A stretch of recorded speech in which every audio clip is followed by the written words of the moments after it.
Hi hello ನಮಸ್ತೆ, ಎಲ್ಲರೂ ಹೇಗಿದ್ದೀರಾ? ಚೆನ್ನಾಗಿದ್ದೀರಾ? ಇವತ್ತು ನಾನು ಹಾಲನ್ನ ತರ್ತೀವಲ್ಲ ಡೈರಿಯಿಂದ, ಆ ಡೈರಿ ಹಾಲಿಂದ ಮತ್ತು ಪ್ಯಾಕೆಟ್ ಹಾಲು ತರ್ತೀವಲ್ಲ, ಹಾಲಿಂದ ನಾವು ತುಪ್ಪ ಹೇಗೆ ಮಾಡೋದು ಅಂತ ನಾನು ಹೇಳ್ಕೊಡ್ತೀನಿ. 2 ಬಾಟ್ಲು ನಾನು ಕೆನೆ ತೊಗೊಂಡಿದ್ದೀನಿ, ಮತ್ತು ಐಸ್ ಕ್ಯೂಬ್ಸ್ ತೊಗೊಂಡಿದ್ದೀನಿ, ಮತ್ತು 1 ಚೊಂಬು ನೀರು ತೊಗೊಂಡಿದ್ದೀನಿ, ಒಂದು ಪಾತ್ರೆ, ದೊಡ್ಡ ಪಾತ್ರೆಯಲ್ಲಿ, ಮತ್ತು ಒಂದು ಮಿಕ್ಸಿ ಜಾರು, ಇದು ದೋಸೆಗೆ ಇಡ್ಲಿಗೆ ಹಾಕ್ತೀವಲ್ಲ ದೊಡ್ಡ ಮಿಕ್ಸಿ ಜಾರು ಅದು. ನೋಡಿ, ಅದು ದಿನಾಗಲೂ ಪ್ರತಿದಿನ ಹಾಲು ತರ್ತೀವಲ್ಲ, ಹಾಲು ತಂದು ಕಾಯಿಸ್ಕೊಂಡಾಗ ನೋಡಿ ಕೆನೆ ನೋಡಿ ಹಿಂಗೆ ಬರುತ್ತಲ್ಲ ಈ ಕೆನೆನೆಲ್ಲ ನಾವು ಕುಡಿಕೊಂಡ್ರೆ ದಿನಕ್ಕೆ 2 ಸತಿ ಹಾಲು ಇಲ್ಲ 3 ಸತಿ ಹಾಲು ಕಾಯಿಸಿದಾಗ ಇದು 1 ಸತಿ ಹಾಲಿಗೆ ಇಷ್ಟು ಮಾತ್ರ ಕೆನೆ ಆಗಿದೆ. 2 ಸತಿ 3 ಸತಿಗೆ 1 ಗ್ಲಾಸ್ ಕೆನೆ ಬರುತ್ತೆ. ಆ ಕೆನೆನೇ ಇದು 2 ಬಾಟ್ಲು ನಾನು ಒಂದು 10 ದಿವಸ ಕುಡಿಕ್ಕಿದ್ದೀನಿ. ಪ್ರತಿದಿನ ಬಾಟ್ಲಿಗೆ ಹಾಕಿ ನಾನು ಫ್ರೀಝರಲ್ಲಿ ಇಕ್ಕಿದಾಗ ಮತ್ತೆ ಇದನ್ನು ತೆಗೆದಿದ್ದೀನಿ. ಇವಾಗ ನಾನು ತುಪ್ಪ ಹೆಂಗೆ ಮಾಡೋದು ಅಂತ ತೋರಿಸ್ತೀನಿ. ಇದರಿಂದ ನಾನು ಮಿಕ್ಸಿ ಜಾರ್ ದೊಡ್ಡ ತಗೊಂಡಿದ್ದೀನಿ, ದೋಸೆ ಇಡ್ಲಿ ರುಬ್ಕೊತೀವಲ್ಲ ಆ ಮಿಕ್ಸಿ ಜಾರ್ ದೊಡ್ಡದು. ನಾನು ಇವಾಗ ಈ ಬಾಟ್ಲಲ್ಲಿ ಇದೆಯಲ್ಲ ಕೆನೆ, ಇದು ಒಂದು ಅರ್ಧ ಬಾಟ್ಲು ಹಾಕ್ಕೊತೀನಿ. ಒಂದು ಅರ್ಧ ಬಾಟ್ಲು ಹಾಕ್ಕೊಂಡಿದ್ದೀನಿ. ಇವಾಗ ನಾನು ಸ್ವಲ್ಪ ಒಂದು ಗ್ಲಾಸಷ್ಟು ನೀರು ಹಾಕ್ಕೊತೀನಿ. ಅದಕ್ಕೆ 1 ಗ್ಲಾಸಷ್ಟು ನೀರು ಹಾಕ್ಕೊಂಡಿದ್ದೀನಿ, ಮತ್ತು ಐಸ್ ಕ್ಯೂಬ್ಸ್ ಹಾಕ್ಕೊತೀನಿ. ನೋಡಿ, ನಾನು ಐಸ್ ಕ್ಯೂಬ್ಸ್ ಹಾಕ್ತಾಯಿದ್ದೀನಿ.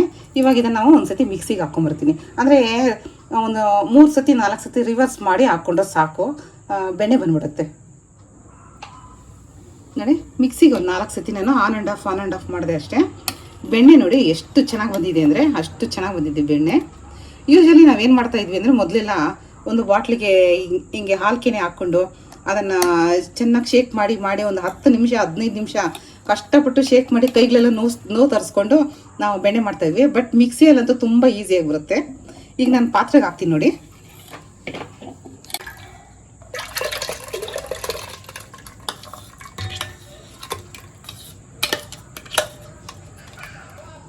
ನೋಡಿ, ನಾನು ಪಾತ್ರೆಗೆ ಹಾಕಿದ್ದೀನಿ.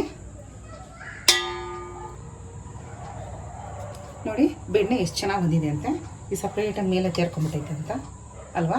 ನಾನು ಇದೇ ರೀತಿ ಎಲ್ಲ ಬಾಟ್ಲಲ್ಲಿರೋದೆಲ್ಲ ಹಾಕ್ಕೊಂಡು 3-4 ಸತಿ ಮಾಡ್ಕೊಂಬರ್ತೀನಿ. ನೋಡಿ, ನಾನೆಲ್ಲ ಮಿಕ್ಸಿಗೆ ಹಾಕ್ಕೊಂಡಿದ್ದೀನಿ. ಇವಾಗ ಇದನ್ನು ಇನ್ನೊಂದು ಸತಿ ತೊಳ್ಕೊಬೇಕು. ನೋಡಿ, ಇದನ್ನು ನಾನು 10 ಐಸ್ ಕ್ಯೂಬ್ಸ್ ಹಾಕ್ಕೊಂಡಿದ್ದೀನಿ. ಮತ್ತು ಅದಕ್ಕೆ ನಾನು 1-2 ಚೊಂಬಷ್ಟು ನೀರು ಹಾಕ್ಕೊತೀನಿ. ಯಾಕೆಂದರೆ ಬೆಣ್ಣೆ ಇನ್ನೊಂದು ಸತಿ ತೊಳ್ಕೊಂಡ್ರೆ ಬೆಣ್ಣೆ ತುಂಬ ಚೆನ್ನಾಗಿ ಕ್ಲೀನಾಗಿರುತ್ತೆ. ಇಲ್ಲಾಂದರೆ ಬೆಣ್ಣೆ ನಾವು ಕಾಯಿಸ್ದಾಗ ಏನಾಗುತ್ತೆ ಅಂದರೆ ತವದಲ್ಲಿ ತುಂಬ ಗಸಿ ಎಲ್ಲ ಬರುತ್ತೆ. ಅದಕ್ಕೆ ಇನ್ನೊಂದು ಸತಿ ಬೆಣ್ಣೆ ತೊಳ್ಕೊಂಡ್ರೆ ಚೆನ್ನಾಗಿರುತ್ತೆ. ನೋಡಿ, ಇದಕ್ಕೆ ನಾನು ಶಿಫ್ಟ್ ಮಾಡ್ಕೊತೀನಿ ಎಲ್ಲ. ಫ್ರೆಂಡ್ಸ್ ನೋಡಿ, ನಾನು ನೀರು ಹಾಕ್ಕೊಂಡಿದ್ದೀನಿ. ಎಲ್ಲ ಚೆನ್ನಾಗಿ ಹಿಂಗೆ ಪ್ರೆಸ್ ಮಾಡಿದ್ರೆ ಅದರಲ್ಲಿ ಏನಾದರೂ ಸ್ವಲ್ಪ ಹುಳಿ ಅಂಶ ಇದ್ದರೆ ಎಲ್ಲ ಬಂದ್ಬಿಡುತ್ತೆ. ಇವಾಗ ನೋಡಿ, ಬೆಣ್ಣೆ ನೋಡಿ ಎಷ್ಟು ಚೆನ್ನಾಗಿ ಅದೇ ಸಪ್ರೇಟಾಗಿ ನೀರಲ್ಲೇ ಇಲ್ಲ ಬೆಣ್ಣೆ, ಅದೇ ಸಪ್ರೇಟಾಗಿ ಎಷ್ಟು ಚೆನ್ನಾಗಿದೆ ನೋಡಿ. ಈ ಬೆಣ್ಣೆ ಎಷ್ಟು ಚೆನ್ನಾಗಿದೆ ನೋಡಿ. ನಾನು ನೋಡಿ ಇದಕ್ಕೆ ಇವಾಗ ಎಲ್ಲ ಶಿಫ್ಟ್ ಮಾಡ್ಕೊತೀನಿ ಕಾಯಿಸ್ಕೊಳಕ್ಕೆ ಅಂತ. ನಾನು ಐಸ್ ಕ್ಯೂಬ್ಸ್ ಏನಕ್ಕೆ ಹಾಕ್ಕೊಂಡೆ ಅಂತ ಹೇಳಿದ್ರೆ, ಬೆಣ್ಣೆ ಅಂಶ ಏನು ಅಂತ ಹೇಳಿದ್ರೆ ಅದು ಕರಗೋದು, ಅದ್ರ ಗುಣನೇ ಎಷ್ಟಲ್ವಾ, ಬೇಗ ಕರಗ್ಬಿಡುತ್ತೆ. ಬಿಸಿಗೆ ಕರಗ್ಬಿಡುತ್ತೆ. ನಮ್ಮ ಕೈಯಲ್ಲೇ ಎಷ್ಟೊಂದು ಬಿಸಿ ಶಾಖ ಇರುತ್ತಲ್ವ, ಅದಕ್ಕೆ ನಾವು ಐಸ್ ಕ್ಯೂಬ್ಸ್ ಹಾಕಿದ್ರೆ ಏನಾಗುತ್ತೆ ಅಂದರೆ ಬೆಣ್ಣೆ ಮಾತ್ರ ಕರಗ್ದಿರ ಹಾಗೆ ಹಾಲಿಂದ ಸಪ್ರೇಟಾಗಿ ನಾವು ಕಡ್ದಿರೋದ್ರಿಂದ ಸಪ್ರೇಟಾಗಿ ಬರಲಿ ಅಂತ ಹೇಳ್ಬಿಟ್ಟೆ ನಾವು ಐಸ್ ಕ್ಯೂಬ್ಸ್ ಹಾಕ್ಕೊಂಡ್ರೆ ಇಷ್ಟು ಚೆನ್ನಾಗಿ ಗಟ್ಟಿಗೆ ಬರೋದು. ಯಾವಾಗಲೂ ಅಷ್ಟೇ, ನಾವು ಡೈರಿ ಹಾಲು ನಮಗೆ ಸೌಕರ್ಯ ಇದ್ದರೆ, ಸ್ವಲ್ಪ ಟೌನ್ಗಳಲ್ಲಿ ಇಲ್ಲ ಹಳ್ಳಿ ಕಡೆ ಹಿಂಗಿದ್ರೆ ನಾವು ಡೈರಿ ಹಾಲು ತಂದು ಕಾಯಿಸ್ಕೊಂಡು ಹಿಂಗೆ ಹಾಲು ಕೆನೆನೆಲ್ಲ ಹಿಂಗೆ ಕುಡಿಕೊಂಡು ಹಿಂಗೆ ಮಾಡಿಕೊಂಡ್ರೆ ಈ ತುಪ್ಪ ಬಂದ್ಬಿಟ್ಟು ಹೈಜಿನಿಕ್ ತುಪ್ಪ ಇದು. ಇದರಲ್ಲಿ ಫ್ಯಾಟ್ ಅಂಶ ಏನಿರಲ್ಲ. ನಾವು ತುಪ್ಪ ಬಂದುಬಿಟ್ಟು ಅಂಗಡಿಯಲ್ಲಿ ಕೊಂಡ್ಕೊಂಬರ್ತೀವಲ್ಲ ಅದು ಹೈಜಿನಿಕ್ ಅಲ್ಲ. ಅದರಲ್ಲಿ ಫ್ಯಾಟ್ ಅಂಶ ಜಾಸ್ತಿ ಇರುತ್ತೆ, ಮತ್ತು ಆ್ಯಸಿಡ್ಸ್ ಎಲ್ಲ ಜಾಸ್ತಿ ಹಾಕಿರ್ತಾರೆ, ಕೆಡಬಾರ್ದು ಅಂತ ಹೇಳ್ಬಿಟ್ಟು. ಆವಾಗಲೇ ನಾವು ತುಪ್ಪ ತಿನ್ನಬಾರ್ದು ಅಂತ ಎಲ್ಲರೂ ಹೇಳ್ತಾರಲ್ಲ, ಅದಕ್ಕೆ ತುಪ್ಪ ತಿನ್ನಬಾರ್ದು. ಇದರಲ್ಲಿ ಏನಿದೆ ಹೇಳಿ, ಎಲ್ಲ ನಾವು ಸ್ವಂತವಾಗಿ ನಮ್ಮ ಕೈಯಾರ ಮಾಡ್ಕೊಂಡಿರೋದು.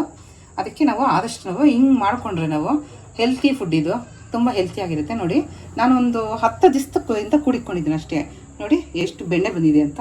ಇವಾಗ ನಾನು ಇದನ್ನು ಕಾಯಿಸ್ತೀನಿ. ಫ್ರೆಂಡ್ಸ್ ನೋಡಿ, ನಾನು ಅಣಿಸಿದ ತಕ್ಷಣ ನೋಡಿ ಎಷ್ಟು ಬೇಗ ಕರ್ಗ್ತಾ ಇದೆ ಬಿಟ್ಟು. ಬೆಣ್ಣೆಲಿರೋ ಒಳ್ಳೆಯ ಅಂಶನೇ ಅಷ್ಟು, ಬಿಸಿ ತಾಕಿದ ತಕ್ಷಣ ಕರಗುವಂಥ ಅಂಶ. ಇದನ್ನು ಒಂದು 10 ನಿಮಿಷ ಮೀಡಿಯಮ್ ಫ್ಲೇಮಲ್ಲಿ ಕಾಯಿಸ್ಕೊಳ್ಳೋಣ, ತುಪ್ಪ ಆಗುತ್ತೆ.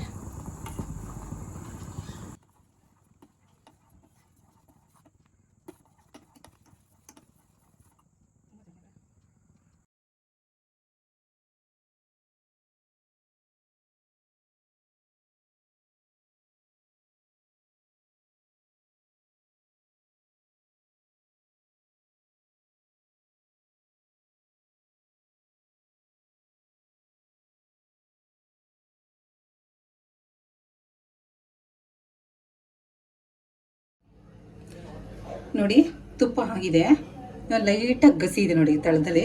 ಇವಾಗ ಲಾಸ್ಟಲ್ಲಿ ಏನು ಮಾಡಬೇಕು ಅಂದರೆ ಒಂದೇ ಒಂದು ಲವಂಗ ನೋಡಿ ಹಾಕ್ತೀನಿ.